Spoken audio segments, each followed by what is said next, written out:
ಬಾಬು ಜಗಜೀವರಾವ್ಗೆ,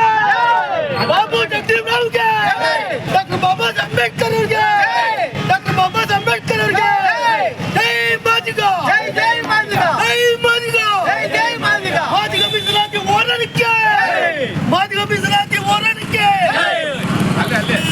ಸುಮಾರು 35-40 ವರ್ಷಗಳ ಮಾದಿಗ ಮೀಸಲಾತಿ ಹೋರಾಟ ಸಮಿತಿಗಳು ನಮ್ಮ ಅಸ್ಪೃಶ್ಯ ಸಮಾಜಕ್ಕಾಗಿ ಒಳ ಮೀಸಲಾತಿಗಾಗಿ ಸುಮಾರು 35-40 ವರ್ಷಗಳ ನಿರಂತರ ಹೋರಾಟಗಳನ್ನು ಎಲ್ಲ ಸರ್ಕಾರಗಳ ಮೇಲೆ ಒತ್ತಾಯವನ್ನು ಮಾಡೋದ್ರ ಮುಖಾಂತರ ಸೈಕಲ್ ಜಾಥಾಯಿಂದ ಉಪವಾಸ ಸತ್ಯಾಗ್ರಹಗಳ ಮುಖೇನ ನಮ್ಮ ನಾಳ್ತಕ್ಕಂಥ ಸರ್ಕಾರಗಳನ್ನು ಎಚ್ಚರಿಸ್ತಾ ಬಂದಿತ್ತು. ಹಾಗಾಗಿ ನಮ್ಮ ಕಾಂಗ್ರೆಸ್ ಸರ್ಕಾರ ಕಳೆದ ವಿಧಾನಸಭಾ ಚುನಾವಣೆಯಲ್ಲಿ ಪ್ರಣಾಳಿಕೆ ಸಮಿತಿ ಒಳ ಮೀಸಲಾತಿ ಮಾಡ್ತೀವಿ ಅಂತ ಹೇಳ್ತಕ್ಕಂಥ ಮಾತನ್ನು ಹೇಳಿದ್ದರು.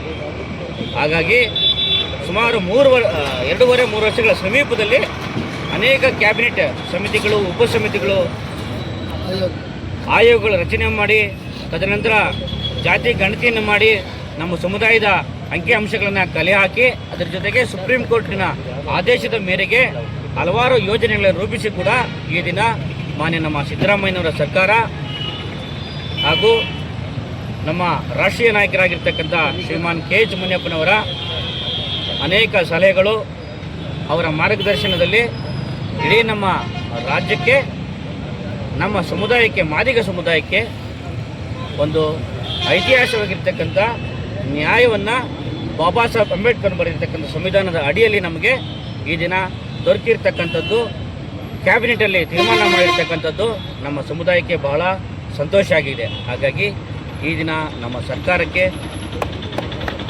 ನಮ್ಮ ಮಾದಿಗ ಸಮುದಾಯದ ಪರವಾಗಿ ವಂದನೆಗಳು ಹೇಳ್ತೀವಿ.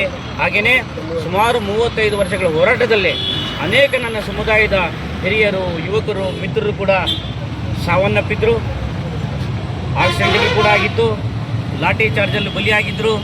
ಅನೇಕ ಹೋರಾಟಗಳ ಫಲವಾಗಿ, ನನ್ನ ಹಿರಿಯರ ಹೋರಾಟಗಳ ಫಲವಾಗಿ ನಮ್ಮ ಅಶಕ್ತ ಸಮುದಾಯಕ್ಕೆ ಈ ದಿನ ಶಕ್ತಿ ಬಂದಿರತಕ್ಕಂಥದ್ದು ನಮಗೆಲ್ಲರೂ ಕೂಡ ಭಾಳ ಸಂತೋಷ ಆಗಿದೆ. ಎಷ್ಟು ಪರ್ಸೆಂಟ್ ಹಂಚಿಕೆ ಆಗಿದೆ? ನಮಗೆ ಪರ್ಸೆಂಟೇಜಲ್ಲಿ 5.25, ಎ ಬಿ ಗ್ರೂಪ್ಗೆ 5.25 ಮತ್ತು ಇತರೆ ಇರ್ತಕ್ಕಂಥ 4.25 ಆಗಿದೆ.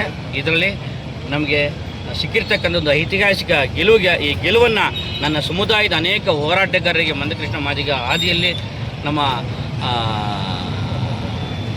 ಮಾಜಿ ಕೇಂದ್ರ ಸಚಿವರಾಗಿರ್ತಕ್ಕಂಥ ಆನೇಕಲ್ ನಾರಾಯಣ ಸ್ವಾಮಣ್ಣವರು ಅನೇಕ ಹೋರಾಟ ನಿರಂತರ ಆಗಿರ್ತಕ್ಕಂಥ ಸಮಸ್ಯೆಗಳಿಗೆ ಸವಾಲುಗಳನ್ನು ಹುಡುಕ್ತಾ ಈ ದಿನ ಸರ್ಕಾರದಲ್ಲಿರ್ತಕ್ಕಂಥ ಎಲ್ಲ ಮಂತ್ರಿಗಳು ಕೂಡ